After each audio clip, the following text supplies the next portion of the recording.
امروز روزی نوس و بالاروی نرخ نوس اعلام کرده شد. خبر داد آقا نوس بیزنس. از این پس نرخ نوس از روی 39 بوده به احتیاجمندان تا 70% بالا برداشت شد. به نزدیکان و پیوندان بپول داده می شود. نوس خود به یگان نمودی محصولات داخل نبوده. در ترکیب آن از حقوق قلمفور تشکیل یافته از باقی مانده تماکو تیار کرده می شود. نوس‌های زمانی و نوس‌های قلبکی بوده در دوره 31 به طور باید شاهد یافته می شد.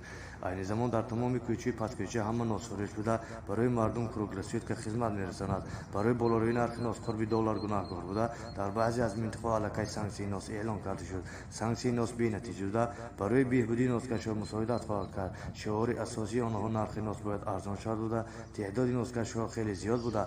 از کدی گوارا تا پیربیدندان. برای نوسکشان نرخ نوس خیلی گران بوده. نوسکشی نوس فروشی فایده آوری بی فایده بی ضرر بوده. دستک‌زنی پوچک‌زنی سانکسیون ارزان کنی فایده نداره.